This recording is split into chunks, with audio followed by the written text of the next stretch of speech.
नमस् नमस्कार साथियों, लाइव स्टडी इलाहाबाद मंत्र का स्वागत करता हूं दोस्तों।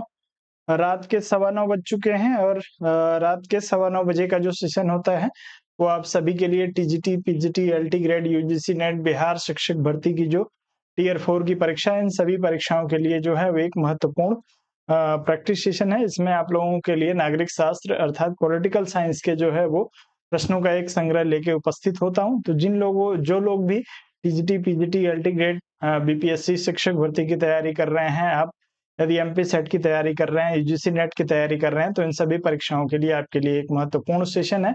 आप लोग एक बार तेजी से जो लोग हमारे साथ जुड़ गए हैं, आप सभी से निवेदन है कि वीडियो को लाइक और शेयर कर दीजिए। वीरेंद्र जी गुड इवनिंग, वंदना जी, प्रेरणा जी, दीपा जी, सभी लोगों को गुड इवनिंग। साथ में वीडियो को आप लोग शेयर भी कर दीजिए अपने दोस्तों मित्रों के साथ, ताकि बाकी लोग भी जो है वो सेशन के साथ जुड़ सकें। दोस्तों, यदि हम लोग बात करेंगे तो आपके रात के 9:15 बजे वाले सेशन को जो है वो 2 भागों में विभाजित कर दिया गया है। यदि आप पिछले कुछ दिनों से हमारे साथ लाइव नहीं जुड़ पा रहे हैं तो आपको हो सकता है ना पता हो, इसमें हम लोग जो है सोमवार, मंगलवार और बुधवार को जो है वो आपके पॉलिटिकल साइंस के प्रश्नों का अभ्यास करते हैं। वहीं बृहस्पतिवार, शुक्रवार और शनिवार को हम लोग जो है इतिहास के प्रश्नों का अभ्यास करते हैं। तो अब यह सेशन आपको 2 पार्ट में देखने को मिलेगा। 3 दिन आपको पॉलिटिकल साइंस और 3 दिन हिस्ट्री। तो जिन लोगों का भी पॉलिटिकल साइंस और हिस्ट्री है वो पूरा कवर हो जाएगा। साथ ही हम लोग बात करेंगे तो जिन लोगों का सब्जेक्ट ज्योग्राफी है उनके कॉम्बिनेशन में ज्योग्राफी के लिए आप लोग ध्यान रखेंगे दोस्तों कि आपके ज्योग्राफी के लिए आपको दोपहर में 12 बजे से ज्योग्राफी का आप लोगों को 12:10 से आपको ज्योग्राफी का practice session live study Allahabad के यूट्यूब चैनल पे देखने को मिल रहा है। तो आप लोग जो है दोपहर में ज्योग्राफी ज्वाइन कर सकते हैं। यदि आपका सब्जेक्ट ज्योग्राफी है तो शाम को 7 बजे आप इकोनॉमिक्स ज्वाइन कर सकते हैं। रात के 9 बजे से आपको जो है हिस्ट्री और पॉलिटिकल साइंस मिलेगा। तो ये सारी क्लासेज आपके लिए, यानी पूरे सोशल साइंस की आपको जो है वो प्रत्येक क्लास लाइव स्टडी इलाहाबाद के यूट्यूब चैनल पे आपको मिल जाएगी। साथ में इससे संबंधित जो पेड क्लासेज हैं वो आपको लाइव स्टडी इलाहाबाद का जो मोबाइल एप्लीकेशन है वहां पे मिलेगी। आप लोग मोबाइल एप्लीकेशन को भी विजिट करें। और यदि किसी भी बैच के संदर्भ में आपको जानकारी चाहिए तो आप 7007701847 इस नंबर पे कॉल करके और पेड बैचेस के बारे में जानकारी ले सकते हैं। अब चलेंगे सीधे आज के अपने सेशन की तरफ हम लोग। और आज के जो है वो सेशन के पहले प्रश्न को हम लोग देखेंगे। प्रश्न को एडजस्ट करता हूं ताकि आप सभी लोगों को पढ़ने में कोई असुविधा ना हो। चलिए, आपको इस प्रश्न के लिए जो है वो उत्तर करना है। दिया निम्नलिखित में से कौन राजनीतिक सिद्धांत के पतन को विनिर्दिष्ट करता है। आपको बताना है राजनीतिक सिद्धांत के पतन को कौन विनिर्दिष्ट करता है, या राजनीतिक सिद्धांत के पतन की कौन बात करता है। आपको डेविड एस्टोन दिया हुआ है, अल्फ्रेड कॉबन दिया हुआ है, लेस्ले एवं रॉबर्ट डाल दिया हुआ है, आपको विल डुरांट दिया हुआ है और नेथेलियन हार्नथोन दिया हुआ है। चारों में से आपको जो कूट दिए गए हैं बी और सी और डी, ए और सी, ए और बी, इसमें से किसी एक का चुनाव करना है और तेजी से आप लोगों को चुनाव करना है। जितनी तेजी से आप लोग चुनाव करेंगे उतनी ही तेजी से हम लोग आगे बढ़ते हुए चलेंगे सेशन को। चलें, इसमें आप लोगों का ए विकल्प के लिए उत्तर आ रहा है, कुछ लोग बी विकल्प की बात कर रहे हैं। चलें,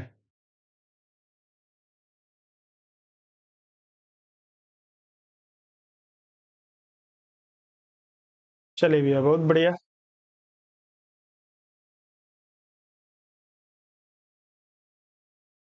चले, ए और बी विकल्प के लिए उत्तर आ रहा है। तो भैया यदि हम बात करते हैं किसकी, राजनीतिक सिद्धांत के पतन की, तो राजनीतिक सिद्धांत के पतन पे आए उससे पहले आपको जो है एक चीज ध्यान होना, एक चार्ट आप सभी के पास होगा। यदि आपने राजनीतिक सिद्धांत को आपको अच्छे से पढ़ाया गया है या आपने राजनीतिक सिद्धांत को अच्छे से पढ़ा है, तो जब हम राजनीतिक सिद्धांत की बात करते हैं, राजनीतिक सिद्धांत, यदि आपने अभी तक आपको ये चार्ट नहीं पढ़ाया गया है, नहीं बताया गया है, तो आप लोग अवश्य जो है वो इस चार्ट को बना लीजिएगा।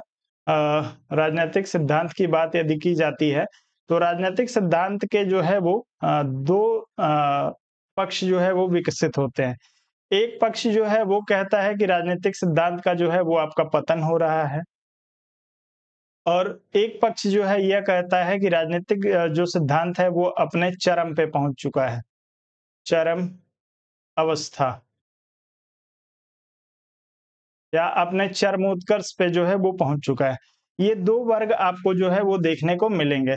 यदि हम पतन की बात करते हैं तो राजनीतिक सिद्धांत के पतन में जो है आपके डेविड स्टर्न का नाम आता है। डेविड, इसमें स्टोन दिया हुआ है, डेविड स्टर्न। आप लोग ध्यान रखेंगे, डेविड स्टोन दिया हो या आपके स्टर्न दिया हो, डेविड स्टर्न दिया हो, डेविड स्टर्न का नाम आता है। आपके अल्फ्रेड कॉबन का नाम आता है, सिर्फ मैं कॉबन लिख देता हूं। अल्फ्रेड कॉबन का नाम आता है। आपके लॉसलेट का नाम आता है, लॉसलेट। आपके रॉबर्ट डहेल का यानी आर डहेल का नाम आता है, रॉबर्ट डहेल का जो है वो नाम लिया जाता है। वहीं जब हम बात करते हैं भैया कि यह जो है वो राजनीतिक सिद्धांत अपने विकास के चरम पे पहुंच चुका है या राजनीतिक विकास अपने चरमोत्कर्ष को प्राप्त कर चुका है, तो इसमें जो है वो जो प्रमुख विचारक हैं उसमें आपका नाम आता है दांते का। दांते के अलावा यदि बात करेंगे तो आपके लियो स्ट्रास का, लियो आपके स्ट्रास हो जाएंगे। तो ये जो प्रमुख विचारक हैं, इसमें आप लोग ध्यान रखिएगा कि दांते और लियो स्ट्रास, ये इन लोगों का मानना है कि भैया राजनीतिक सिद्धांत अपने चरमोत्कर्ष पे पहुंच चुका है।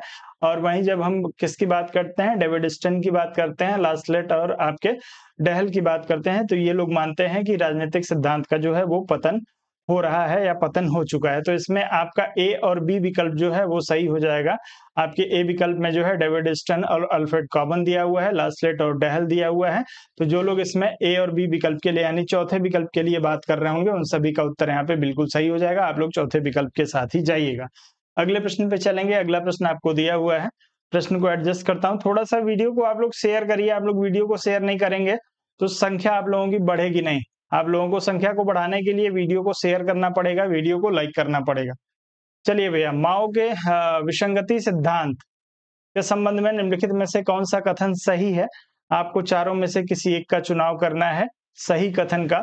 माओ का जो विसंगति सिद्धांत है उसके आधार पे आपको उत्तर करना है इस प्रश्न में से किसी एक विकल्प के लिए। चलिए, पहला दिया है सभी काल और समाजों में विसंगतियां सार्वभौमिक होती हैं। चलिए, दूसरा दिया है कि प्रतिरोधात्मक विसंगतियां विद्वेषी वर्गों के बीच उत्पादक शक्तियों के स्वामित्व के रूप में मौजूद होती हैं। तीसरा दिया हुआ है गैर प्रतिरोधात्मक विसंगतियां लोगों के बीच हो सकती हैं जिसका समाधान हिंसा का सहारा लिए बिना किया जा सकता है। और चौथा दिया है समाजवादी व्यवस्था में विसंगतियों का कोई स्थान नहीं है। आपको इसमें से बताना है कि कौन कौन सा जो है वो कथन सही है। आपको उसके लिए उत्तर चुनना है। चलिए,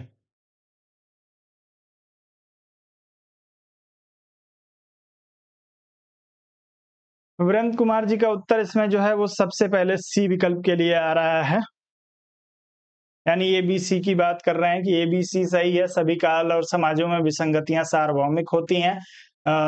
दूसरा कह रहे हैं कि प्रतिरोधात्मक विसंगतियां विद्वेषी वर्गों के बीच उत्पादन शक्तियों के स्वामित्व के रूप में मौजूद होती हैं। और तीसरा जो है वो गैर प्रतिरोधात्मक विसंगतियां लोगों के बीच हो सकती हैं जिसका समाधान हिंसा का सहारा लिए बिना किया जा सकता है। और चौथा दिया है समाजवादी व्यवस्था में विसंगतियों का कोई स्थान नहीं है। चलें, तो भैया यदि आपने राजनीतिक सिद्धांत पढ़ा है और कम से कम यदि एक सिद्धांत को आपने सिर्फ समाजवाद को समझा है, तो आपका ये प्रश्न सही हो सकता है। बाकी आपको सारे विकल्प, मान लीजिए ये ऊपर के 3 विकल्प नहीं पता है, फिर भी यदि आपने समाजवाद को पढ़ा है तो आप आसानी से इस प्रश्न को सही कर सकते हैं। आप लोग ध्यान देंगे, इसमें दिया हुआ है कि समाजवादी व्यवस्था में विसंगतियों का कोई स्थान नहीं होता। और समाजवाद प्रतिफल किसका है? समाजवाद क्या करने का प्रयास करता है? समाजवाद जो है वो समाज में समानता, किस स्तर पे समानता भैया? आर्थिक स्तर पे। आर्थिक स्तर पे जो है वो समानता ले आना चाहता है। यदि विसंगतियां नहीं होती तो आर्थिक स्तर पे समानता लाने की जरूरत नहीं पड़ती।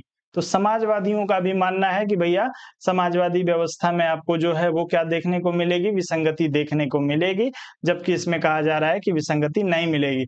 जब वहीं पहले प्रश्न में कहा गया है, पहले विकल्प में, कि सभी काल और समाजों में विसंगतियां सार्वभौमिक होती हैं। यदि आप पहले को सही मान लेते हैं तो चौथा ऑटोमेटिक गलत हो जाएगा। तो आप लोग इसमें 3 आपके ए, बी, सी जो है वो सही दिए हुए हैं, जबकि डी जो है वो आपका यहाँ पे गलत दिया हुआ है। इसमें भी विसंगतियां होती हैं, ऐसा कोई भी सिद्धांत नहीं है जिसमें किसी भी तरह की विसंगति ना पाई जाए। तो आपका डी जो हो जाएगा गलत हो जाएगा। तो आप इस प्रश्न में ए, बी, सी के लिए चले जाइए, उत्तर आपका बिल्कुल सही है। चलिए आगे बढ़ते हैं, अगले प्रश्न पे चलेंगे। अगला जो है वो कथन और कारण के रूप में प्रश्न दिया हुआ है। कथन दिया है कि जॉन लॉक के प्राकृतिक अधिकार प्रकृति के परिणाम है, और तर्क दिया है कि राज्य को इन अधिकारों की सुरक्षा और संरक्षा करनी पड़ती है। चलिए भैया, विशाल जी गुड इवनिंग।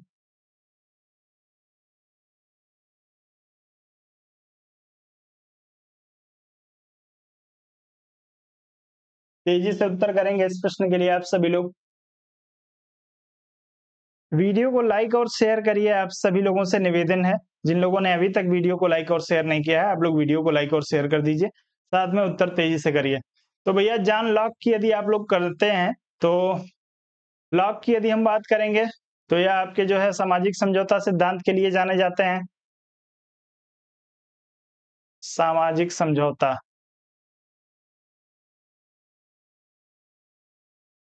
और सामाजिक समझौता सिद्धांत में इन्होंने प्राकृतिक अधिकारों की जो है वो परिकल्पना दी थी। 3 प्राकृतिक अधिकारों की इन्होंने बात की थी। कौन कौन से भैया? जीवन, संपत्ति और स्वतंत्रता। ये 3 प्राकृतिक अधिकार माने गए थे। प्राकृतिक अधिकार किसे कहा जाता है? प्राकृतिक अधिकार उन अधिकारों को कहते हैं जो हमें कहाँ से प्राप्त होते हैं भैया? प्रकृति से प्राप्त होते हैं। पहले विकल्प में पहले जो है वो विकथन में क्या कहा गया है कि लाभ के लिए प्राकृतिक अधिकार प्रकृति के परिणाम है।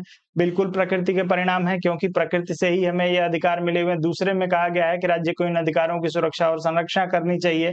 प्राकृतिक अधिकारों की सुरक्षा के लिए ही जॉन लॉक ने सामाजिक समझौता कराया था, और इस समझौते के माध्यम से राज्य को सीमित अधिकार दिए गए। सीमित संप्रभुता की अवधारणा जो है वो आपके जॉन लॉक के द्वारा दी गई।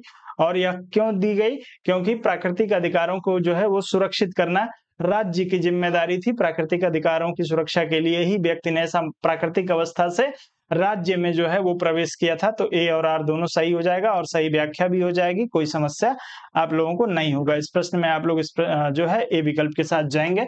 अगला प्रश्न हम लोग देखेंगे कि निम्नलिखित में से क्या अरस्तु के राज्य सिद्धांत के बारे में सही नहीं है?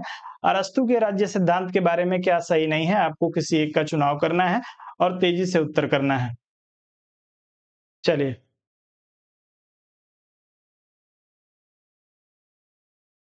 चलें, तेजी से उत्तर करेंगे। जितनी तेजी से उतनी ही तेजी से हम लोग आगे बढ़ेंगे।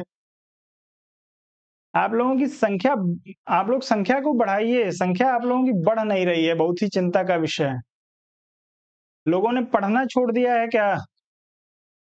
अब तो वो मैंने सब कुछ कर दिया आप लोगों के लिए जिसकी जरूरत आप लोगों को थी। आपको सोशल साइंस के सारे सब्जेक्ट लाइव स्टडी इलाहाबाद पे देखने को मिल रहे हैं, प्रैक्टिस के लिए भी। चले भैया,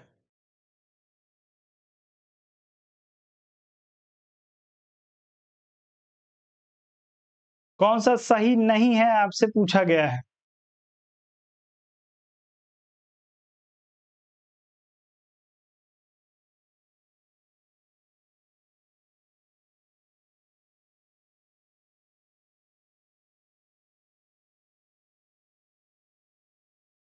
यदि ऐसा है कि सब लोग बाद में देखते हैं,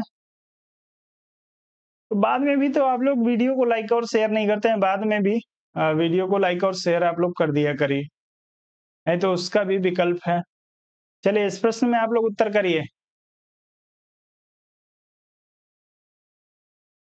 चलिए, तो यदि हम बात करेंगे किसकी, आपके अरस्तु के सिद्धांत की, तो अरस्तु महोदय जो है वो राज्य को प्राकृतिक या जैविक जो है वो संस्था मानते हैं। कोई समस्या?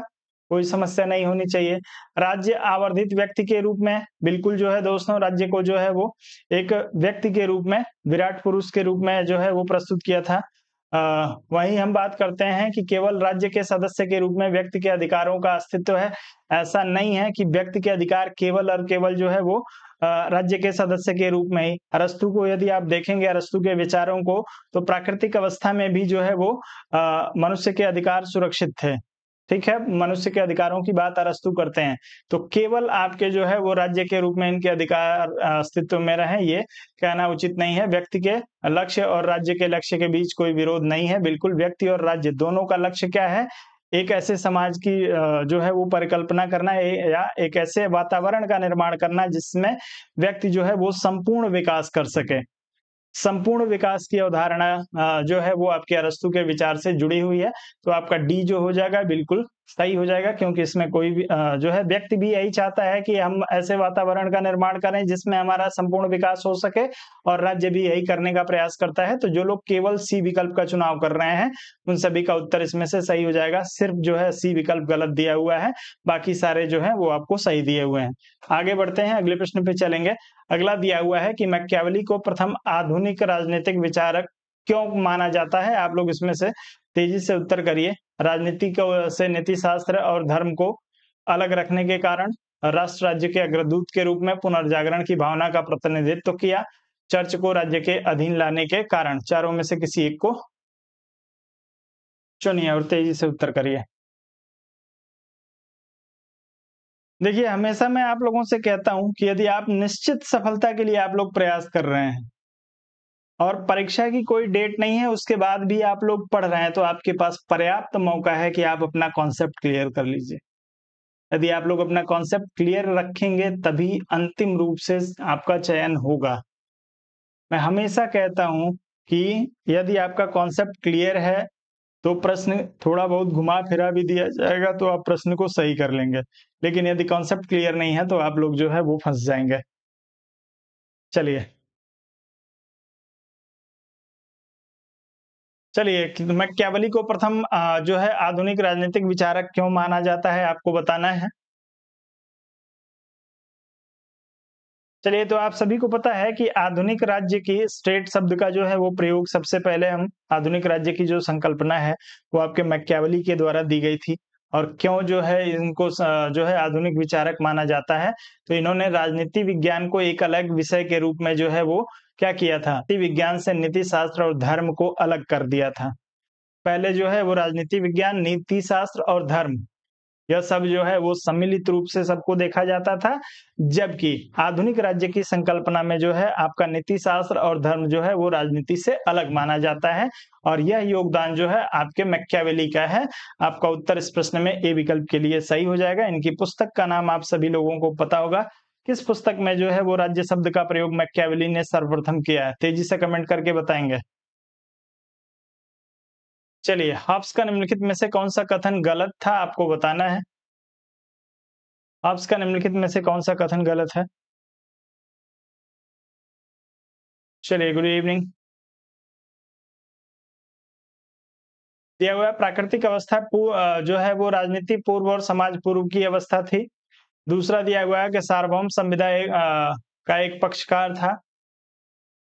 मानव स्वभाव से अर्जनशील प्रवृत्ति, स्वतत्व बोधक प्रवृत्ति और ख्याति के लिए प्यार मुख्य रूप में पाए जाते थे। चलिए ठीक है, प्राकृतिक अवस्था में मनुष्य एकांकी, बुरा, निर्दयी और अल्पायु था। आपको बताना है कि आपके हॉब्स के बारे में इसमें से कौन सा स्टेटमेंट जो है वो सही नहीं है, कौन सा कथन सही नहीं।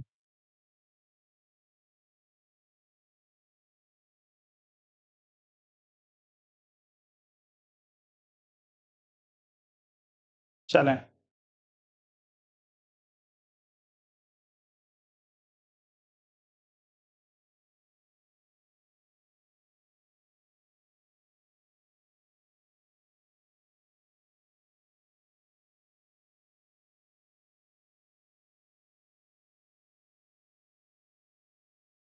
चलिए, तो संविदा जो है इसमें दिया है सार्वभौम संविदा एक पक्षकार है, संविदा कोई पक्षकार नहीं है। आपका दूसरा विकल्प बिल्कुल गलत है। वहीं दिया गया है प्राकृतिक अवस्था जो है वो राजनीति पूर्व और समाज पूर्व है। आप यदि हॉब्स, लॉक, रूसो के विचारों को पढ़ेंगे तो आपको यह स्पष्ट रूप से देखने को मिलेगा कि जो प्राकृतिक अवस्था थी उसमें न ही समाज का निर्माण हुआ था और न ही जो है वो राज्य का निर्माण हुआ था। जब राज्य का निर्माण होगा तो राजनीति आएगी, समाज का निर्माण आएगा तो समाज होगा। उसके पहले की जो अवस्था थी वो मूलतः प्राकृतिक अवस्था थी और व्यक्ति जो है वो एक दूसरे से जुड़ा हुआ नहीं था। यदि आप लॉक के समझौते को पढ़ेंगे तो लॉक ने 2 तरह का समझौता कराया था। पहला समझौता व्यक्ति और व्यक्ति के बीच में होता है और इससे निर्माण होता है किसका? समाज का निर्माण होता है। तो ध्यान रखिएगा कि जो प्राकृतिक अवस्था है उसको हॉब्स और लॉक दोनों जो है पूर्व राजनीतिक, पूर्व सामाजिक मानते हैं। उत्तर जो होगा इसमें आपका पहला स्टेटमेंट सही हो जाएगा। मानव स्वभाव से अर्जनशील प्रवृत्ति का है और अर्जनशील प्रवृत्ति का होने के कारण ही मनुष्य क्या हो जाता है? निर्दयी हो जाता है। ध्यान रखिएगा, दोनों में संबंध कैसे है इसको समझिए।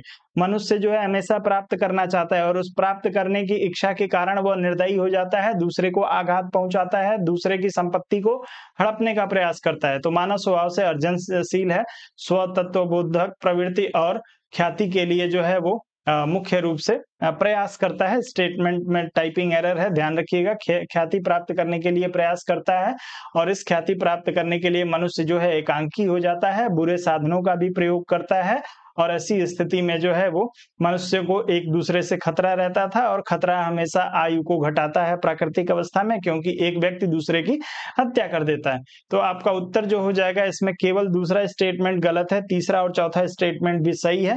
तो जो लोग इसमें दूसरे विकल्प के साथ जा रहे हैं, बी विकल्प के साथ या दूसरे विकल्प के साथ, उनका उत्तर बिल्कुल सही है। अगला प्रश्न हम देखते हैं। अगला दिया है कि जॉन लॉक का योगदान मुख्यतः किस रूप में है? सहमति सिद्धांत, सीमित सरकार, निगम निकाय के रूप में राज्य का सिद्धांत या राज्य की जैव अवधारणा। दिए गए कूटों में से सही उत्तर का आपको चयन करना है। ए और बी, ए और सी, बी और सी और ए और बी दिया हुआ है। चलें, ए और डी और ए और बी। चलिए, 2 बार ए और बी बोल दिया था मैंने। चलिए भैया।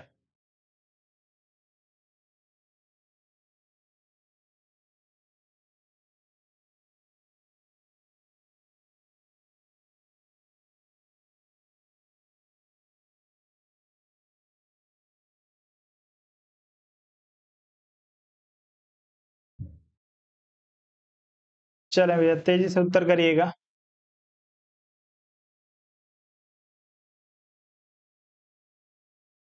राज्य को निगम निकाय के रूप में किसने स्वीकार किया और राज्य की जैविक अवधारणा का समर्थन कौन करता है या कौन जो है राज्य को एक जैविक अवधारणा मानता है? चलिए, सहमति सिद्धांत समझौता जो है क्या है? जो सामाजिक समझौते का सिद्धांत है वह सहमति सिद्धांत पे आधारित है। सामाजिक समझौता, ठीक है। और इस सामाजिक समझौते में जो है वो राज्य को सीमित अधिकार दिए गए थे, इसलिए जो है सीमित संप्रभुता की बात की गई है। लॉक ने सीमित संप्रभुता की अवधारणा की बात की थी। तो पहला और दूसरा आपका बिल्कुल सही हो जाएगा। राज्य के निकाय के रूप में राज्य का सिद्धांत, राज्य को जो है वो निगम के रूप में या नगर निकाय जी निगम के रूप में। चलिए, बहुत ही बढ़िया। तो यदि हम बात करते हैं राज्य की जैव अवधारणा की, तो राज्य की जैव अवधारणा को जो है आप देखेंगे रूसो के विचारों में, अरस्तू के विचारों में, स्पेंसर के विचारों में। वहीं जब राज्य के जो है वो निकाय की बात करते हैं, निकाय के रूप में राज्य की, तो आप देखेंगे उसको किसमें? अरस्तू के विचारों में। तो ये जो हो जाएगा आपका 2 ठो विकल्प जो है गलत हो जाएगा। तो ए और बी आपके चौथे विकल्प में दिया है। जो लोग चौथे विकल्प के साथ जाएंगे उनका उत्तर यहाँ पे सही होगा। आगे बढ़िए। अगला प्रश्न आपको दिया हुआ है कि well of ignorance, alienation, piecemeal social engineering, night watchman state, ये कुछ अवधारणाएं हैं और इनसे संबंधित विचारक दिए हुए हैं। कार्ल पॉपर दिया हुआ है, रॉबर्ट नाजिक, जॉन राउल और कार्ल मार्क्स। चारों में से चारों को आपको जो है वो सुमेलित कर देना है। तेजी से करिए।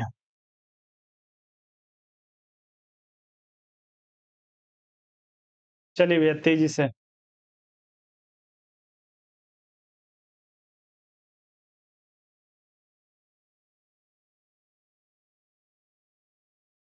तेजी से उत्तर करेंगे इस प्रश्न के लिए।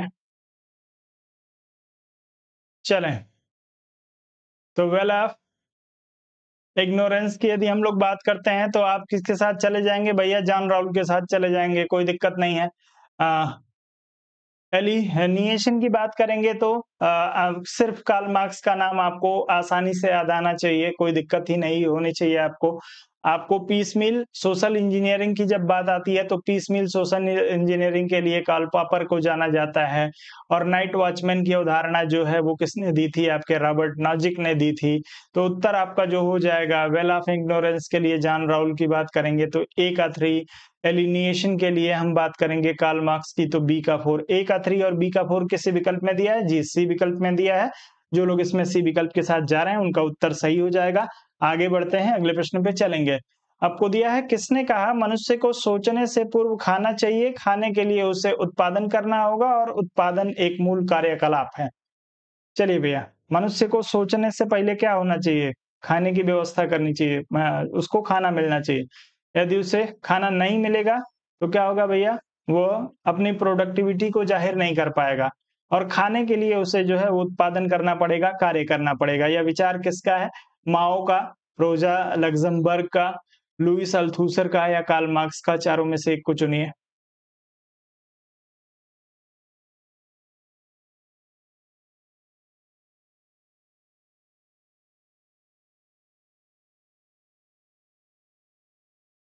चलिए, बहुत ही बढ़िया। तो जो लोग इसमें कार्ल मार्क्स की बात कर रहे हैं, उन सभी का उत्तर जो है वो बिल्कुल सही हो जाएगा। कार्ल मार्क्स कहते हैं कि भैया मनुष्य को यदि सोचना है तो उस सोचने के लिए जो है उसको क्या चाहिए? उससे पहले जो है उसको खाना चाहिए, क्योंकि यदि उसका दिमाग खाने पे लगा रहेगा और यदि वो भूख से तड़प रहा होगा तो वह जो है सोच नहीं सकता है, अपने विकास के लिए कुछ कर नहीं सकता है और खाने के लिए उसे उत्पादन करना पड़ेगा।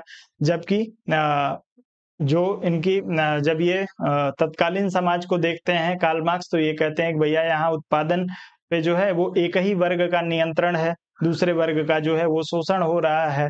तो इसीलिए इन्होंने जो है वो क्या कहा था आपके, एक वर्ग रहित समाज के निर्माण की जो है वो संकल्पना देखी थी, जिसमें सभी लोग जो है वो एक समान हो, उत्पादन पे सबका जो है वो समान अधिकार हो। आपका उत्तर चौथे विकल्प के लिए बिल्कुल सही होगा, जो लोग चौथे विकल्प के साथ जाएंगे।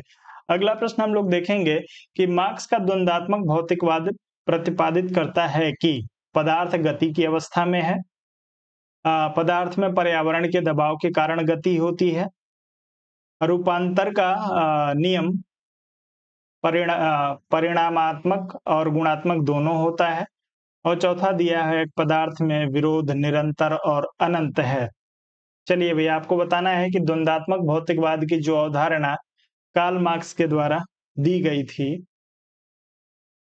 उसमें से आपको चुनना है कि कौन सा सही है।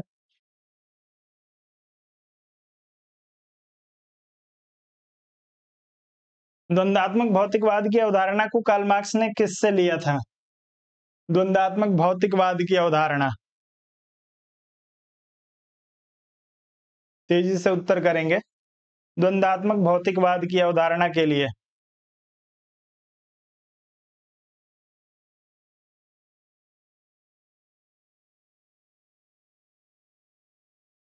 चलें, तो आपका उत्तर आ रहा है इस प्रश्न में बी विकल्प के लिए, सी डी के लिए। सी डी किस में दिया है भैया? डी विकल्प। चलिए, बी और डी विकल्प के लिए आप लोगों का उत्तर आ रहा है।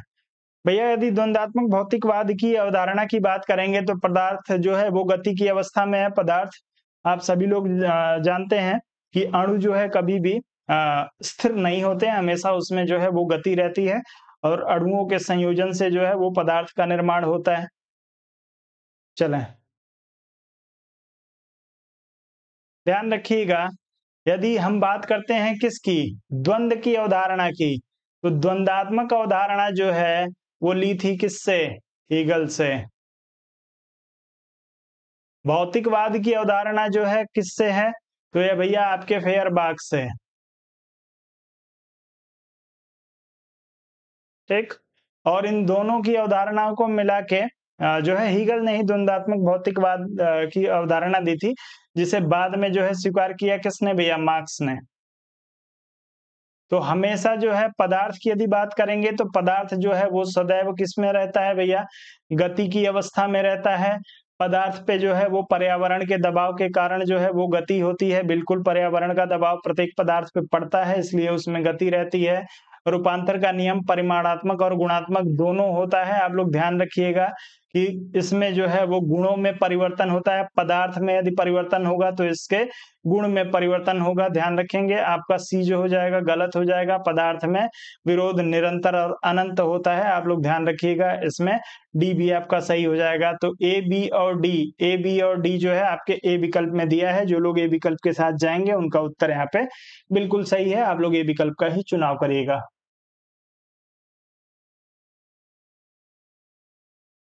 चलिए कोई बात नहीं।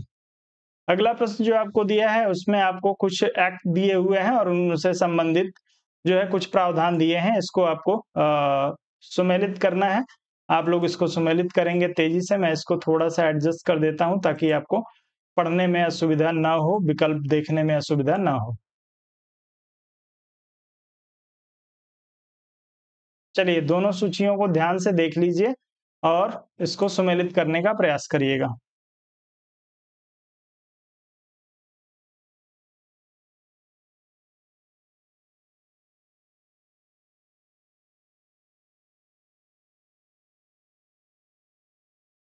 चलें बी विकल्प के लिए आप लोगों का उत्तर आना शुरू हो गया है इस प्रश्न में। 1813 का चार्टर दिया, 1833 दिया द गवर्नमेंट इंडिया एक्ट 1858 दिया हुआ है, गवर्नमेंट ऑफ इंडिया एक्ट 1909 दिया हुआ है। चलिए, तो सब लोग बी विकल्प की ही बात कर रहे हैं।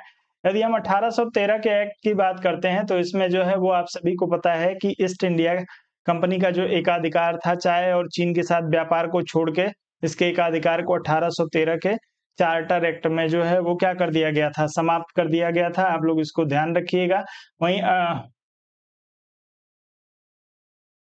चलिए, एकाधिकार की समाप्ति हुई थी। जी, बिल्कुल ठीक है।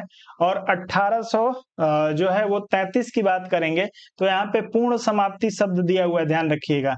यहाँ पे चाय व चीन के व्यापार के एकाधिकार को समाप्त नहीं किया गया था, अन्य सभी एकाधिकारों को समाप्त कर दिया गया था। किसमें भैया? आपके 1813 के चार्टर में। वहीं 1833 में चाय और चीन के व्यापार पे भी जो है क्या कर दिया गया? प्रतिबंध लगा दिया गया।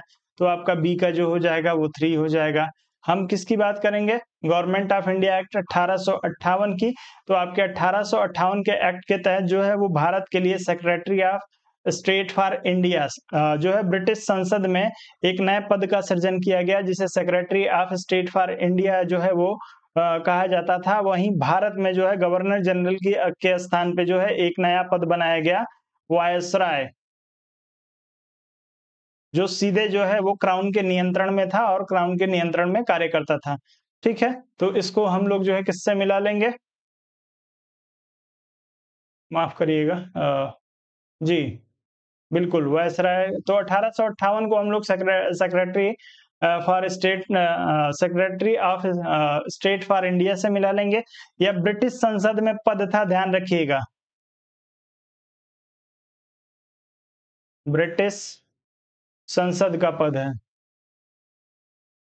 वहीं जब हम बात करते हैं 1909 के एक्ट की, तो मुस्लिमों के लिए जो है वो पृथक निर्वाचन क्षेत्र का निर्माण जो है वो सर्वप्रथम आपके 1909 के एक्ट में किया गया था। तो आपका उत्तर इसमें जो हो जाएगा ए का, ईस्ट इंडिया कंपनी के एकाधिकार पर समाप्ति, यानी ए का 2 और बी का जो है वो 3। ए का 2 और बी का 3 आपके दूसरे विकल्प में दिया है। जो लोग दूसरे विकल्प की बात कर रहे हैं उन सभी का उत्तर सही हो जाएगा। अगला प्रश्न देखते हैं कि ऑल पार्टी कॉन्फ्रेंस 1918 की अध्यक्षता किसने की? 28 की, माफ करिएगा, ऑल पार्टी कॉन्फ्रेंस की अध्यक्षता किसने की है 1928 में? मोतीलाल नेहरू, आपके एम ए अंसारी, मदन मोहन मालवीय और सी आर दास। चारों में से किसी एक को चुनना है, तेजी से उत्तर करना है। चलें, ऑल पार्टी कॉन्फ्रेंस के लिए उत्तर करेंगे आप सभी लोग।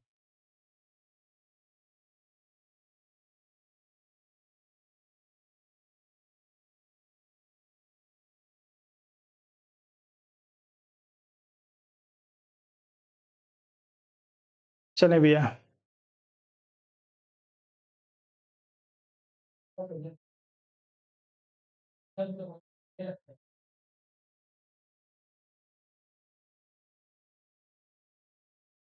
ध्यान रखिएगा, 1927 में, 1927 में जो है आपका साइमन कमीशन आता है।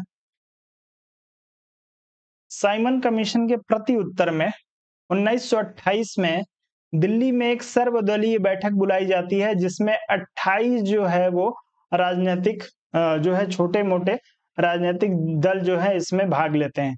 इसका आयोजन होता है आपके 12 फरवरी को, 12 फरवरी 1928 को।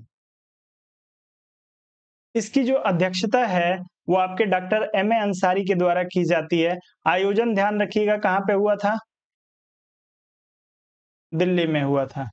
एम ए अंसारी ने जो है इसकी अध्यक्षता की थी और इसी आपके जो ऑल पार्टी कॉन्फ्रेंस है जिसमें 28 जो है वो 28 नहीं 29 ध्यान रखिएगा 29 राजनीतिक दलों ने हिस्सा लिया था।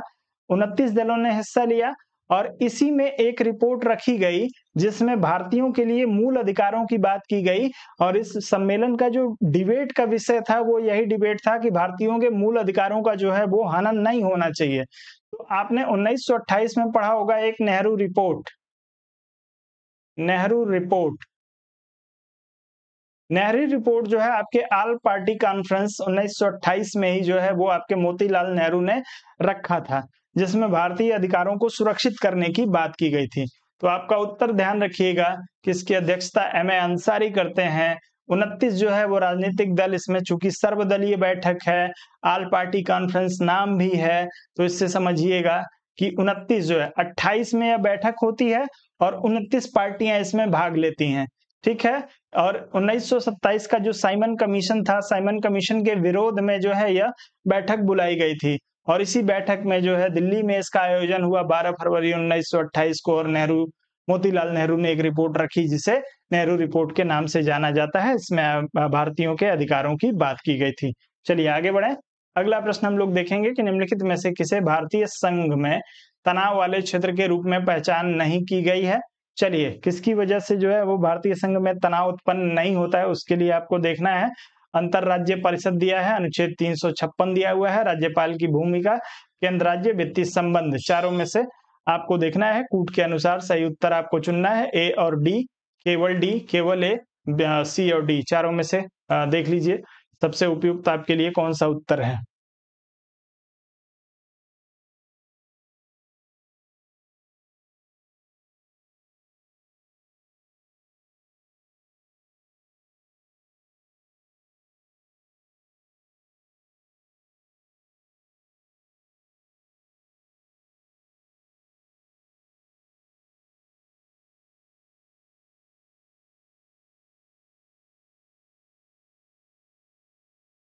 आप लोग पढ़ाई लिखाई को जितने हल्के में लेते हैं उतने हल्के में मेरी टी शर्ट भीगी हुई है, पसीने से लथपथ हूँ, लेकिन मुझे कोई फर्क नहीं पड़ता है और मेरा कंसंट्रेशन कभी भी ब्रेक नहीं होता है। मेरा कंसंट्रेशन आप लोगों के कमेंट ही ब्रेक करते हैं। आप लोगों के उत्तर नहीं आ रहे हैं, उससे अधिक आप लोग जो है वो बहसबाजी में लगे हुए हैं। थोड़ा सा यदि जीवन में मैं एक चीज आपको बता दे रहा हूँ, आपकी सफलता आपको कब मिलेगी? अपनी डायरी में, अपनी कॉपी में कहीं पर भी नोट करके रख लीजिए। जिस दिन 365 दिन जिस दिन से 365 दिन का आपने सदुपयोग किया, सदुपयोग का मतलब ये नहीं कि 365 दिन 24 घंटे, इस 365 दिन में से 6 घंटे पूरे कंसंट्रेशन के साथ 6 घंटे पूरे कंसंट्रेशन के साथ 365 दिन दिया, आपको दुनिया की कोई भी ताकत सफल होने से नहीं रोक सकती है। साथ में इस 365 दिन किन-किन चीजों से बचना है, किन-किन चीजों से बचना है, ये सबसे ज्यादा महत्वपूर्ण होता है। सिर्फ 6 घंटे पढ़ लिया, आप कह देंगे कि सर मैं 8 घंटे 365 दिन पढ़ाई करता हूँ और उसके बाद भी मेरा सिलेक्शन नहीं हुआ। तो भैया 6 घंटे पढ़ने के बाद यदि आप क्या-क्या करते हैं? बहस करते हैं, किसी से भी, अपने दोस्तों से करते हैं, अपने विरोधियों से करते हैं। यदि इसमें जो है अनावश्यक आप किसका सोशल मीडिया का उपयोग कर रहे हैं, सोशल मीडिया के साधनों का यदि आप अनावश्यक रूप से उपयोग कर रहे हैं, यदि आप किसी मादक पदार्थ का सेवन कर रहे हैं, तो गारंटी के साथ कर रहा हूं 365 दिन नहीं, आप जो है 12 साल 300 जो है वो 12 साल 365 दिन मेहनत करिए, आपको सफलता आसानी से नहीं मिलने वाली। ये समझ लीजिए। इन 3 चीज़ों से दूर रहिए। मैं देखता हूँ चौराहे पे बैठ के आजकल इलाहाबाद में आप निकल जाइए कभी भी, आप कटरा चले जाइए, आप जो है अल्लाहपुर चले जाइए। आजकल बच्चे कर क्या रहे हैं? उनको मोदी जी, योगी जी में, राहुल गांधी में और अनावश्यक चीज़ों में उनको जो है वो बहुत ही इंटरेस्ट आ रहा है। गवर्नमेंट की पॉलिसी क्या है? कौन-सी पॉलिसी अच्छी होनी चाहिए? कौन-सी पॉलिसी में क्या सुधार है? क्या किए जाने की संभावना है? यदि उनसे पूछ दीजिए तो वो तुरंत निकल लेते हैं। उनकी सिर्फ़ एक बहस है, सब एक-दूसरे को जो है वो कोई चमचा बता रहा है, कोई किसी को अंधभक्त बता रहा है, बस इसी में उनका जीवन बीत रहा है। जो इनसे बचे हैं वो आपके जो है वो सोशल मीडिया पे रील चला रहे हैं। जो इससे भी थोड़ा बहुत बचे हैं वो इसके चक्कर में पड़े हुए हैं और अपना जीवन बर्बाद कर रहे हैं और कुछ लोग इन तीनों के उसमें हैं और ये तीनों मिल के आपको बर्बाद कर रहे हैं, बस इतना समझ लीजिए। बहुत ज़्यादा कुछ नहीं कहूँगा। चलिए भैया, तो इसमें ध्यान रखिएगा कि जब भी जो है वो राष्ट्रपति को महसूस होता है कि केंद्र व राज्य के बीच जो है वो समन्वय स्थापित करने की आवश्यकता है राष्ट्रीय हित में, तो भारतीय संविधान में एक अनुच्छेद है 263 जिसका उपयोग करके जो है अंतर्राज्यीय परिषद का यह निर्माण करता है। यह तनाव के लिए जो है वो तनाव को कम करता है, तनाव को बढ़ाता नहीं है। जबकि अनुच्छेद 356 चूँकि राज्यपाल के रिकमेंडेशन पे जो है वो 356 का प्रयोग राज्यों में किया जाता है, तो यह जो है वो तनाव उत्पन्न कर देता है। वहीं राज्यपाल की स्वयं की भूमिका और राज्यों के बीच, केंद्र व राज्यों के बीच जो बँटवारा है धन का, वह ये सभी जो है वो आपके लिए तनाव के कारण है। लेकिन अंतर्राज्यीय परिषद जो है वो तनाव को कम करने के लिए या राष्ट्रीय हित में जो है इसका गठन किया जाता है अनुच्छेद 263 के तहत। तो आपका उत्तर इसमें जो हो जाएगा केवल एक के लिए सही हो जाएगा, सी विकल्प के साथ जाइए। आगे बढ़ते हैं, अगले प्रश्न पे चलेंगे। अगला दिया हुआ है कुछ आंदोलन और उससे संबंधित व्यक्ति दिए हुए हैं। चिपको आंदोलन दिया है, नर्मदा बचाओ आंदोलन, सूचना का अधिकार और आपको तेलंगाना आंदोलन। आपको मेघा पाटेकर, डॉक्टर चंद्रशेखर राव, के चंद्रशेखर राव, सुंदरलाल बहुगुणा और अरुणा राय। आपको इसको तेजी से सुमेलित करना है, जितनी तेजी से सुमेलित करेंगे उतनी तेजी से आगे बढ़ेंगे।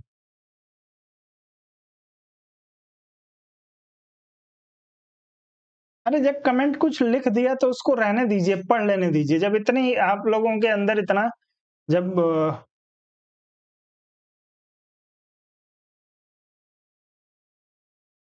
इच्छा शक्ति जागृत हो गई, लिख दिया, तो पढ़ भी लेने दिया करिए। क्यों डिलीट कर देते हैं आप लोग? मैं अभी पढ़ लूँगा, आपके विचारों से अवगत हो जाऊँगा।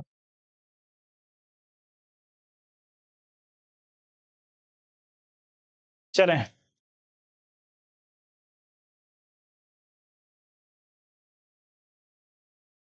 चलिए भैया, तो चिपको आंदोलन की यदि बात की जाएगी, तो चिपको आंदोलन के लिए जो है वो आपके सुंदरलाल बहुगुणा को जाना जाता है, हज़ार बार पूछा जा चुका है, हर परीक्षा में पूछा जाने वाला जो है वो प्रश्न है।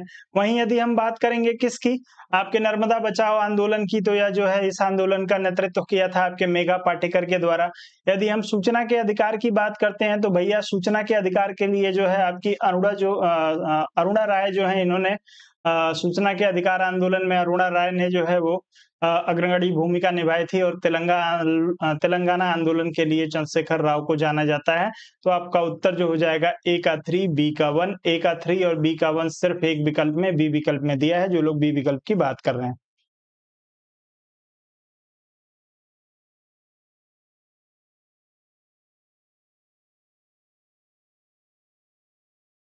कोई दिक्कत नहीं है। देखिए, एक चीज़ मैं बता दूँ, मुझे 1000 की भीड़ नहीं चाहिए। मेरे पास यदि 20 लोग ही हैं और ये 20 सफल होने के लिए आए हैं, 20 के 20 यदि सफल हो जाते हैं, तो मेरी मेहनत सफल हो जाएगी। 1000 रहें और उसमें से 2 ठो सफल हो, 2 लोग सफल हो, उसका कोई फ़र्क नहीं पड़ता है। कोचिंगों के पास आजकल जो है अपना एडवर्टाइज़मेंट करने के लिए बहुत कुछ है। किसी भी कैंडिडेट को, कोई भी कैंडिडेट सफल हो रहा है आजकल, देखिए बिहार में 50,000 से लेके 2 लाख तक की बार्गेनिंग चल रही है। 50-50 हजार में कैंडिडेट जो है किसी भी कोचिंग का एडवर्टीजमेंट कर दे रहे हैं, कोई 2 लाख ले रहा है, कोई 50,000 ले रहा है और हर कोचिंग ये काम कर रही है। तो एडवर्टीजमेंट करना मेरा उद्देश्य नहीं है, मेरा उद्देश्य जो है वो कुछ अलग ही है। चलिए आते हैं भैया अगले प्रश्न पे। एडवर्टीजमेंट करना हो तो बस ये बताने का जो है वो औचित्य इतना ही था कि अनैतिक साधनों का भी जो है वो भरपूर मात्रा में प्रयोग हो रहा है। यदि मेहनत करने से लोगों को सफलता नहीं मिल रही है, तो ऐसे भी जो है वो तरीके हैं जिनसे लोगों ने अपने सफलता का मार्ग जो है ढूँढ लिया है। चलिए भैया, दिया निम्नलिखित में से कौन भारत में क्षेत्रीय आंदोलन को नृजातीय तथा स्व संस्कृति आंदोलन के पदों में वर्गीकृत करता है? आपको सलज बसु दिया है, माइनर वेनर दिया है, आपको जेम्स मैनर दिया है और आपको क्राफ्ट्स जेन क्विज दिया हुआ है। किसी एक को चुनिए और तेजी से। चलिए भैया, क्षत्रिय आंदोलनों को नृजाति और स्व संस्कृति आंदोलनों में वर्गीकृत किया। आसान सा प्रश्न है, पूछा जा चुका है, रिपीटेड प्रश्न है। तो क्षेत्रीय आंदोलनों को 2 वर्गों में बांटा। किसमें? कहा कि क्षेत्रीय जो आंदोलन है ये या तो निर्जातीय या स्व संस्कृति वाले लोगों के द्वारा, निर्जातीय समूहों के द्वारा या एक ही संस्कृति के लोगों के द्वारा जो क्षेत्रीय आंदोलन चलाए जा रहे हैं वो चलाए जा रहे हैं, और ये माइनर वेनर का वर्गीकरण था। आपका उत्तर इसमें बी विकल्प के लिए, दूसरे विकल्प के लिए सही होगा। अगला प्रश्न दिया है कि भारतीय संविधान के अनुच्छेद 263 के अंतर्गत अंतरराज्य परिषद का गठन कब किया गया? आपको बताना है अंतरराज्यीय परिषद का गठन जो है वो कब किया गया है। आप लोगों को तेजी से उत्तर करना है।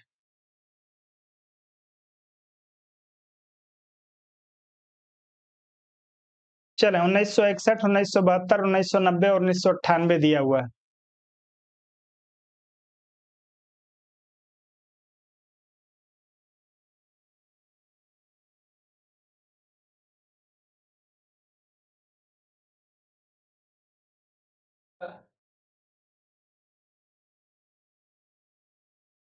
चलें, सब लोग 1990 की बात कर रहे हैं तो अनुच्छेद 263 के तहत जो है वो राष्ट्रपति को जब भी ऐसा लगे, जब ऐसा महसूस होता है कि भैया राष्ट्रीय हित में जो है वो अंतर्राज्यीय परिषद का गठन करना अनिवार्य है। किन किन कार्यों के लिए भैया? सबसे पहले जो है आपका सेंटर और स्टेट में जो तनाव है, इस तनाव को जो है वो कम करना है, इसका जो है वो सबसे मुख्य मुद्दा है। यदि बात करेंगे तो सेंटर और स्टेट के बीच जो विवाद है, इस विवाद को सुलझाने का जो है तरीका या जो है वो माध्यम बनता है, या इसके लिए जो है वो सुझाव देता है।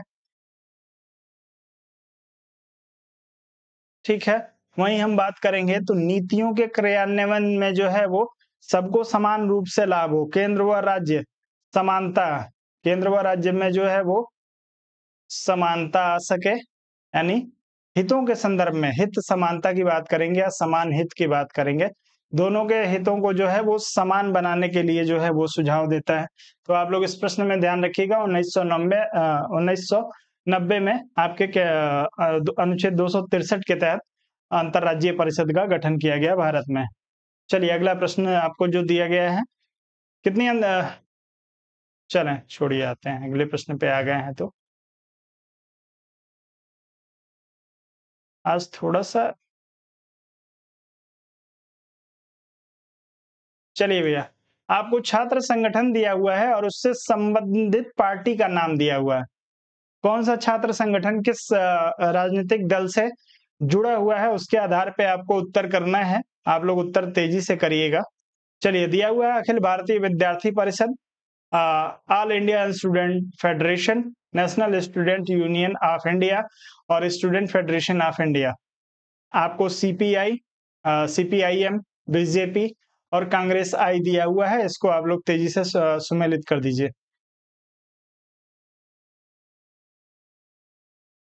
चले भैया, तेजी से उत्तर करिए। तो अखिल भारतीय विद्यार्थी परिषद जो है किसका सपोर्टिव संगठन, छात्र संगठन है भैया? तो भारतीय जनता पार्टी का जो है, यानी बीजेपी का आपके अखिल भारतीय विद्यार्थी परिषद जो है वो आपके बीजेपी से जुड़ा हुआ संगठन है। वहीं जब हम बात करते हैं किसकी भैया, ऑल इंडिया स्टूडेंट फेडरेशन की, तो सीपीआई से जुड़ा हुआ जो है यह संगठन है। नेशनल स्टूडेंट यूनियन की हम लोग बात करते हैं तो यह आपके कांग्रेस आई से जुड़ा हुआ है। और स्टूडेंट फेडरेशन ऑफ इंडिया की बात करेंगे तो यह आपके सीपीआईएम से जुड़ा हुआ जो है वो संगठन है। आपका उत्तर हो जाएगा ए का 3, बी का 1, ए का 3, सिर्फ एक ही में दिया है। यदि कम से कम अखिल भारतीय विद्यार्थी परिषद ही आपको पता हो तो आप इस प्रश्न को आसानी से सही कर सकते थे। उत्तर आपका तीसरे विकल्प के लिए सही होगा। अगला प्रश्न देखेंगे कि कब से भारत में इस बात पर सर्वसम्मति बनी कि उपाध्यक्ष का पद प्रतिपक्ष दल को दिया जाना चाहिए। भारतीय संविधान में जो है उपाध्यक्ष का पद प्रतिपक्षी दल को मिलेगा या सत्ता दल को मिलेगा, इसका उल्लेख नहीं है। लेकिन भारतीय जो है वो संसद में एक परंपरा का विकास हो गया कि अब जो उपाध्यक्ष का पद है वो सामान्यतः जो है वो विपक्षी दल या प्रतिपक्ष को दिया जाएगा। यह परंपरा कब से विकसित हुई है भारत में? 1984, 1989, 1996 और 2000 दिया हुआ है। किसी एक को चुनिए और तेजी से उत्तर करिएगा। चलें,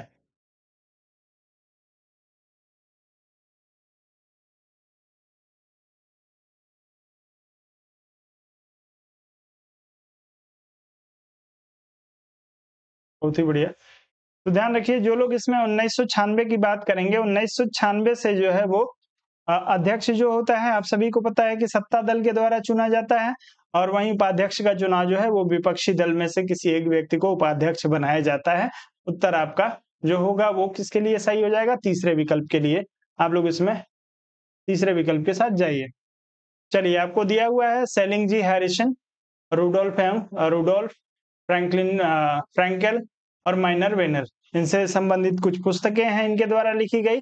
green revolution in India, Indian paradox, in pursuit of Lakshmi, the political economy of the Indian state, और एक पुस्तक दिया है India the most dangerous decade. आपको इन पुस्तकों को सुमेलित कर देना है भैया, तेजी से सुमेलित कर दीजिए।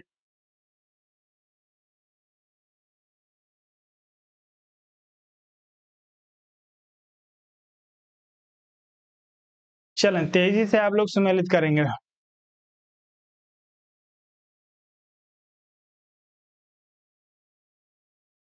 चलें, तो यदि हम हैरिसन की बात करते हैं तो हैरिसन के द्वारा जो पुस्तक लिखी गई थी उसका नाम था India the most dangerous decades. आप लोग इस प्रश्न में जो है ए के डी के साथ चले जाएंगे। रुडोल्फ की यदि बात करेंगे तो इनके द्वारा लिखी गई a pursuit of Lakshmi, the political economy of India, Indian state. यदि हम फ्रैंकेल की बात करते हैं भैया तो फ्रैंकेल के द्वारा पुस्तक ग्रैंड रेवोल्यूशन ऑफ इंडिया जो है वो लिखी गई। और माइनर वेनर के द्वारा जो है इंडियन पैराडॉक्स लिखी गई है। तो इसमें आपका उत्तर होगा हैरिसन के लिए आपको इंडिया मोस्ट डेंजरस, यानी ए का 4। ए का 4 किसी विकल्प में दिया है? ए का ही विकल्प में दिया है। जो लोग इसमें सी विकल्प की बात कर रहे हैं उनका उत्तर सही हो जाएगा, बाकी लोगों का उत्तर जो है वो गलत हो जाएगा। आगे बढ़िए, अगला प्रश्न हम जो देखेंगे वो दिया है कि निम्नलिखित में से कौन सा कथन सही नहीं है। आपको बताना है भैया कौन सा कथन सही नहीं है। अमेरिका की प्रतिनिधि सभा ब्रिटेन के हाउस ऑफ कॉमन की तुलना में कमजोर है। प्रतिनिधि सभा सीनेट की तुलना में कमजोर है। अमेरिका की कार्यपालिका अमेरिकी विधानमंडल यानी लेजिस्लेचर के प्रति जिम्मेदार नहीं है। और प्रतिनिधि सभा का अमेरिकी सीनेट में अधिक महत्व है। चलें भैया, तेजी से उत्तर करिएगा।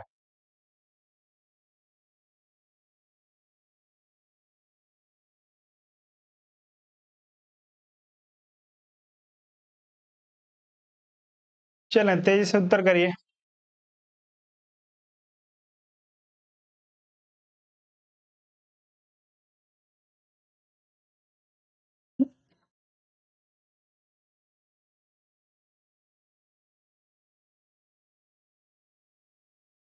चलें, ध्यान रखिएगा कि अमेरिकी सीनेट की यदि बात की जाएगी तो यदि महत्व की बात की जाए तो अमेरिकी सीनेट में प्रेसिडेंट से अधिक महत्वपूर्ण कोई नहीं होता है, प्रतिनिधि सभा हो या लॉर्ड सभा हो। ध्यान रखिएगा, माफ करिएगा, लॉर्ड सभा नहीं।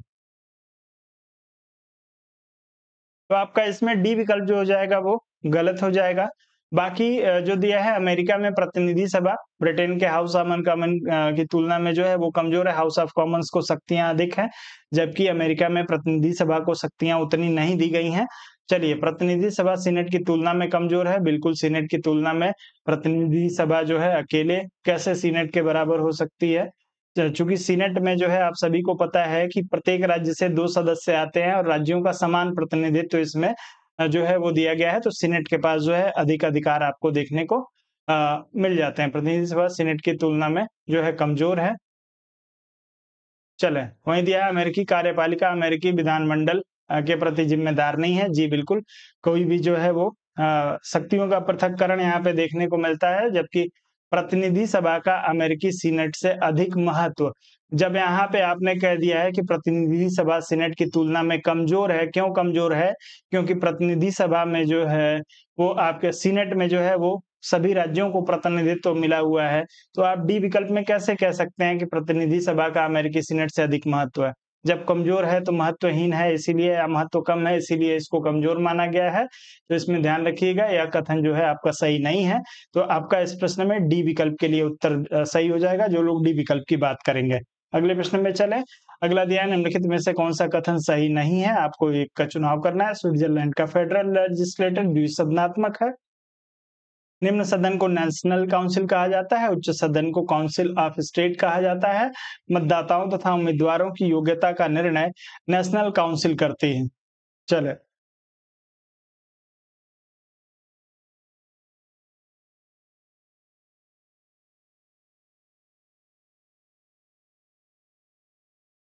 चलें तेजी से उत्तर करिएगा।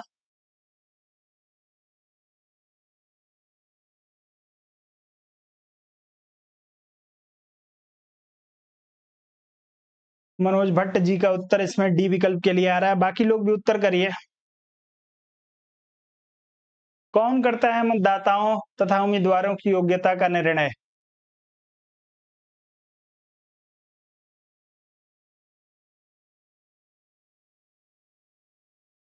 चलें, अब आप लोग समझ के कर रहे हैं या तुक्का लगा रहे हैं, मुझे नहीं पता है। फेडरल लेजिस्लेचर जो है आपको यहाँ पे देखने को मिलेगा, इसके 2 सदन होते हैं, नेशनल काउंसिल और काउंसिल ऑफ स्टेट। आप सभी को पता है कि स्विट्जरलैंड एकमात्र जो है वो आपके यदि हम बात करेंगे तो पूर्णतः लोकतंत्र आपको स्विट्जरलैंड में देखने को मिलेगा। यहाँ पे जो है वो प्रत्येक कार्य किसके आधार पे होता है? जनमत के आधार पे। ठीक है, कोई भी नियम कानून का निर्माण जनमत के आधार पे होता है। तो उम्मीदवार और मतदाताओं की योग्यता का निर्धारण जो वहाँ के संविधान के द्वारा किया जाता है वह किस पर आधारित है? जनमत पे आधारित है, न कि नेशनल काउंसिल। तो आपका उत्तर इसमें डी विकल्प के लिए सही होगा। आप लोग इस प्रश्न में डी विकल्प के साथ जाइए। आगे बढ़ते हैं। चलिए, मैग्ना कार्टा, गौरवपूर्ण क्रांति तथा जॉन लॉक की रचनाएं आदि सबने ग्रेट ब्रिटेन के डॉट डॉट डॉट को मजबूत बनाने में योगदान दिया। चलिए, आपको दिया है निरपेक्ष राजतंत्र, निर्जातीय प्रतिद्वंदता, संसदीय लोकतंत्र, साम्राज्यवादी नीतियां। तेजी से उत्तर करेंगे आप सभी लोग।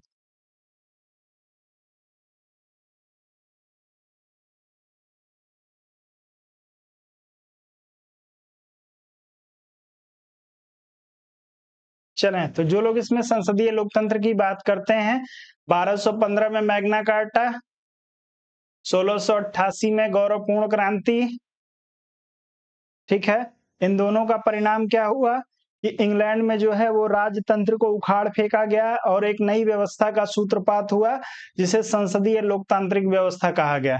तो राजा के नियंत्रण से जो है वो संसदीय लोकतंत्र स्थापित हुआ आपके ब्रिटेन में, जिस पे जो है वो सर्वाधिक प्रभाव आपकी जॉन लॉक की रचनाओं का जो है देखने को मिलता है। आप लोग इस प्रश्न में जॉन लॉक, गौरवपूर्ण क्रांति और मैग्ना कार्टा, इन सब का प्रभाव देखने को मिलता है। तो आप लोग इस प्रश्न में सी विकल्प के साथ जाइएगा। आपका सी विकल्प सही हो जाएगा। अगला प्रश्न देखते हैं। आपको पैरेटो, मोस्का, मिचेल्स और गैसेट दिया हुआ है। अभियानों का परिचालन दिया है। इतिहास अभियानों का कब्रिस्तान है। आम जनता का सिद्धांत, अल्पतंत्र का कठोर कानून। किस जो है अवधारणा के साथ कौन जुड़ा हुआ है? आपको इसको सुमेलित कर देना है और तेजी से करना है। चलें, तेजी से सुमेलित करिएगा। तो यदि हम पैरेटो की बात करेंगे भैया, सभी आप लोग उत्तर करिए तेजी से। पैरेटो की बात करेंगे तो पैरेटो कहते हैं भैया कि इतिहास जो है वो अभिजनों का क्या है, कब्रिस्तान है। यदि हम मोस्का की बात करते हैं तो मोस्का अभिजनों के परिचालन सिद्धांत की बात करते हैं। वहीं मिचेल्स की यदि हम लोग बात करते हैं तो मिचेल्स के द्वारा अल्पतंत्र का कठोर नियम जो है वो दिया गया था, और गैसेट के द्वारा आम जनता का सिद्धांत। तो चलिए इसमें आप जो हो जाएगा ए का 2 और बी का 1, ए का 2 बी का 1 आपके दूसरे विकल्प में दिया है। जो लोग दूसरे विकल्प के साथ जाएंगे उनका उत्तर यहाँ पे बिल्कुल सही हो जाएगा। आप लोग बी विकल्प का चुनाव करिए। अगला प्रश्न, राजनीतिक संस्थाएं में शामिल है राजनीतिक लामबंदी, राजनीतिक समेकन, राजनीतिक प्रतिनिधित्व और राजनीतिक अपखंडन। चलें तेजी से उत्तर करिए।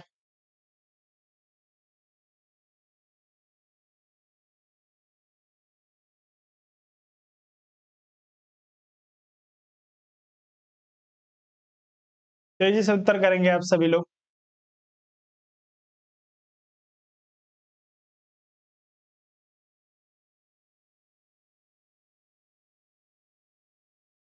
तो जब संस्थान की बात आती है भैया तो लामबंदी, समेकन और प्रतिनिधित्व, इन तीन को याद रखिएगा। इसमें अपखंडन या विखंडन नहीं होता है। राजनीतिक लामबंदी होती है, राजनीतिक समेकन होता है और राजनीतिक प्रतिनिधित्व। ये राजनीतिक संस्थान के जो है वो तीन महत्वपूर्ण कंपोनेंट है, ए बी सी। राजनीतिक खंडन का इसमें स्थान नहीं होता है। आप लोग इसमें जो है ए विकल्प के साथ जाइए, जो लोग ए विकल्प के साथ जाएंगे। चलिए, आपको दिया है कि आलमंड तथा बरवा की नागरिक संस्कृति के अध्ययन में किन किन देशों को आधार बनाया गया। आलमंड और बरवा के द्वारा जो नागरिक संस्कृति का अध्ययन किया गया वह किन किन देशों के मॉडल पर आधारित था, या किन देशों को लिया गया एग्जाम्पल के रूप में, उसके लिए आपको उत्तर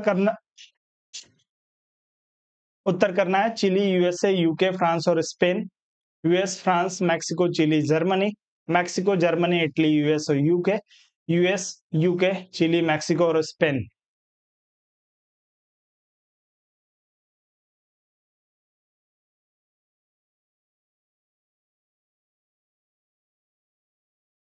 चलिए तेजी से उत्तर करिए।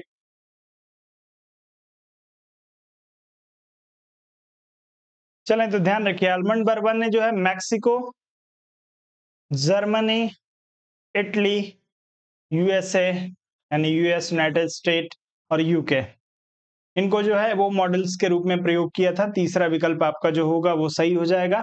रिपीटेड प्रश्न है। अगला दिया हुआ है, किस वैश्विक नेता ने द्विपक्षीय महायुद्ध के माफ करिएगा द्वितीय महायुद्ध के पश्चात विकास की अवधारणा, विशेष अवधारणा प्रस्तुत की थी।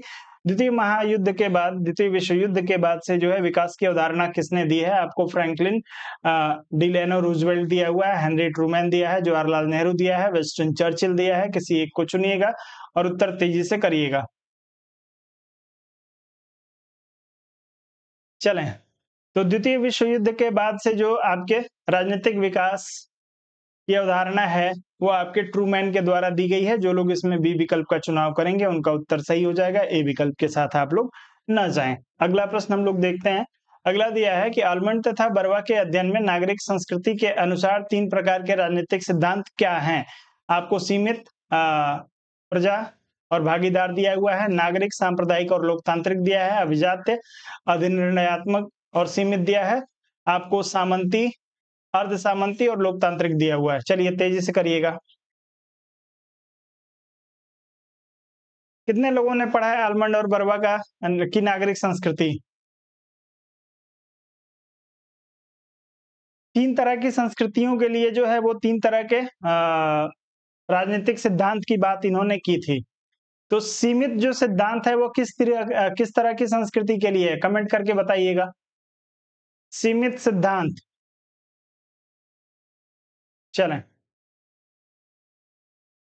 तो ध्यान रखिएगा, सीमित सिद्धांत जो है वो आपकी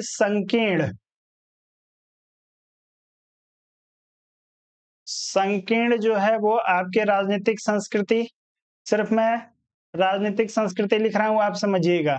इसको समझ लीजिए क्या है आपका संकीर्ण राजनीतिक संस्कृति क्या होता है। तो भैया इसमें भैया आप लोग बस ध्यान रखेंगे कि इसमें जो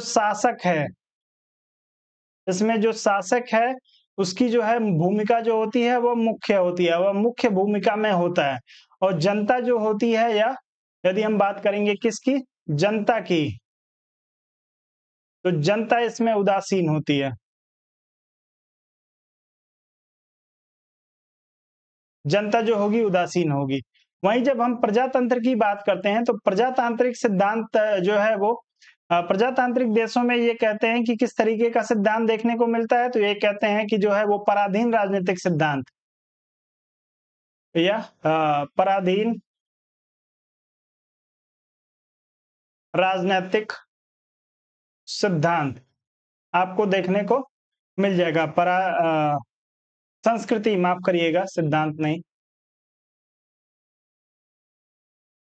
प्रजातांत्रिक जो अवधारणा है या पराधीन राजनीतिक संस्कृति में आपको देखने को मिलेगा, इसमें जो है वो जनता चुपचाप, जनता जो होती है वो चुपचाप शासक के द्वारा आरोपित जो है वो चीजों को चुपचाप इसमें जनता सहन करती है, जनता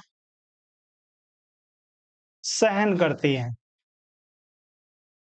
यानी शासक जो कुछ भी कर रहा है उसे झेलती है जनता, किसमें, आपके प्रजातांत्रिक देशों में, जिसमें कौन सी संस्कृति का विकास होता है, पराधीन राजनीतिक संस्कृति का।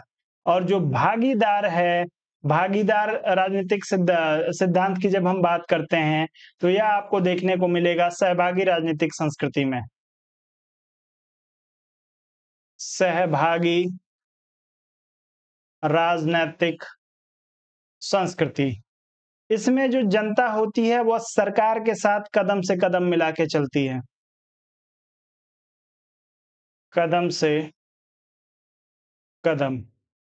जनता जो होती है वह अपने अधिकारों के प्रति, अपनी जिम्मेदारियों के प्रति, अपने अधिकार और कर्तव्य दोनों से जो है वो अवेयर रहती है। तो ध्यान रखिएगा, 3 तरह की नागरिक संस्कृति और 3 तरह के राजनीतिक सिद्धांत की बात की थी। सीमित जो आपका राजनीतिक सिद्धांत है वो आपको संकीर्ण राजनीतिक संस्कृति में देखने को मिलेगा। इसमें जो है वो शासक ही मुख्य होता है, जनता उदासीन होती है। जो आपका प्रजातांत्रिक राजनीतिक जो संस्कृति है उसमें आपको जो है वो प्रजातांत्रिक व्यवस्था देखने को मिले, माफ करिएगा, जो प्रजातांत्रिक व्यवस्था है वो आपको पराधीन राजनीतिक सांस्कृतिक देशों में देखने को मिलेगी। यहाँ जनता जो है वो अपने शासक के अधिकार, शासन के करने वाले लोगों को जो है वो सहन करती है। हर 5 साल के बाद से, हर 5 साल के बाद एक सरकार चुन के आती है और साल भर बाद से जनता कहती है कि ठीक है अब 4 साल और रह गए हैं और इनको जाने के बाद इनको बदल देंगे। तो जनता हमेशा सहन ही करती रहती है, उसके सहन की सीमा जो है वो अनंत होती है ऐसी देशों में। अब वहीं जो भागीदार देश हैं जैसे स्विट्जरलैंड है, तो स्विट्जरलैंड में जो है जनता कदम से कदम मिला के चल रही होती है। जब उसको लगता है तो वह नियम कानूनों में अपने हिसाब से जनमत के माध्यम से परिवर्तन करती रहती है। तो आप लोग इस प्रश्न में ए विकल्प के साथ जाइए। आप अगले प्रश्न पे चलेंगे हम लोग। अगला प्रश्न आपको दिया हुआ है, आपको गेन बेंटन दिया हुआ है, टर्ड घर दिया हुआ है, चार्ल्स टिली दिया हुआ है और थेडा स्काकपॉल दिया हुआ है। आपको कुछ पुस्तकें दी हुई हैं, European revolution, anatomy of a revolution, state and revolution, why man rebel. चलिए भैया इसको आप सम्मिलित करिए।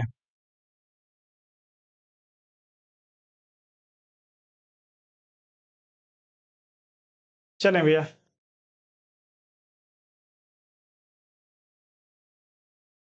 चलें सभी लोग।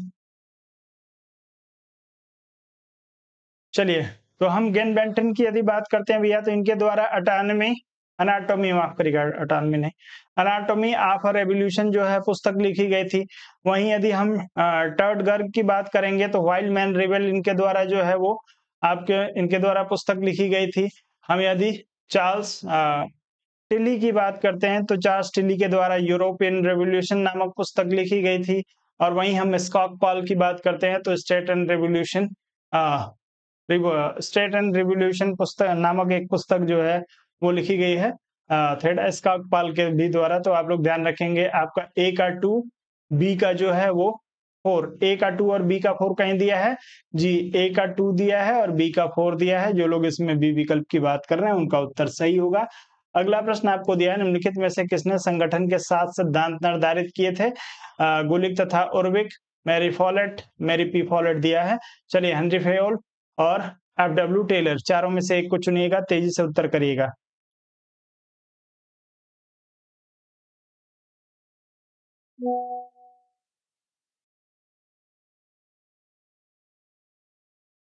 चलें भैया।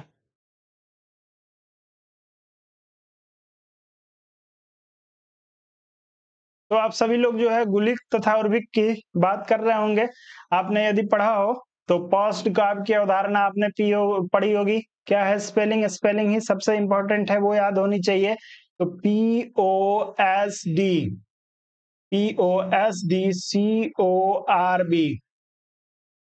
ठीक है, यह अवधारणा संगठन के ये 7 सिद्धांत है। P मतलब प्लानिंग होता है, यानी हम किसकी बात करते हैं भैया? योजना की बात करते हैं। O से ऑर्गेनाइजेशन यानी संगठन की बात करते हैं। हम S से स्टाफिंग की बात करते हैं। ठीक है। यदि हम D से बात करेंगे तो निर्देशन की बात करेंगे। C से कोऑर्डिनेशन की बात करते हैं। O से हम लोग जो है वो आपके समन्वय की बात करेंगे। R से यदि हम लोग जो है वो प्रतिवेदन, और B से हम बजटिंग की बात करते हैं। ये 7 कंपोनेंट आपको देखने को मिलेंगे, सबने पढ़ी होगी, आसान सी है अवधारणा। ए विकल्प के लिए सही हो जाएगा। वहीं जब हम बात करते हैं कि अगला प्रश्न दिया, निम्नलिखित में से कौन संगठन का सिद्धांत नहीं है, आपको बताना है। पद सोपान, नियंत्रण का क्षेत्र विस्तार, आदेश की एकता, कर्मचारी चयन। चलिए भैया, संगठन का सिद्धांत इसमें से कौन सा नहीं है?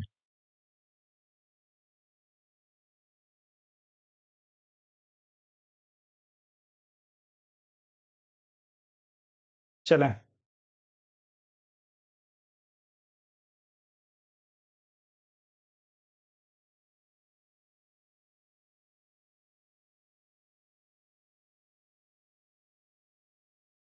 चलें, तो आप सभी ने जो है वो संगठन के कितने सिद्धांत पढ़े हैं आप सभी लोगों ने? तेजी से उत्तर करिएगा। संगठन के सिद्धांत भी जो है किसने दिए थे? गुलिक ने दिए थे ना। जब गुलिक के संगठन के सिद्धांत की बात आती है तो भैया 8 जो है वो संगठन के सिद्धांत इन्होंने दिए थे। कौन-कौन से 8 सिद्धांत थे भैया? पद सोपान, सोपान था, बोल देता हूँ, लिखूंगा नहीं। पद सोपान हो जाएगा।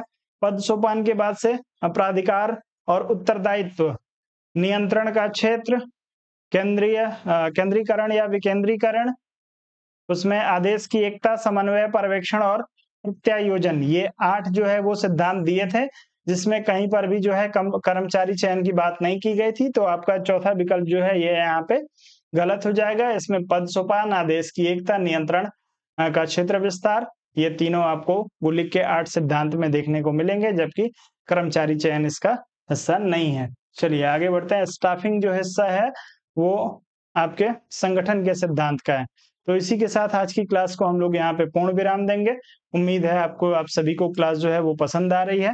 और भैया क्लास को आप लोग लाइव देखा करिए, ऑफलाइन मोड में क्लास आप लोगों को नहीं मिल पाएगी।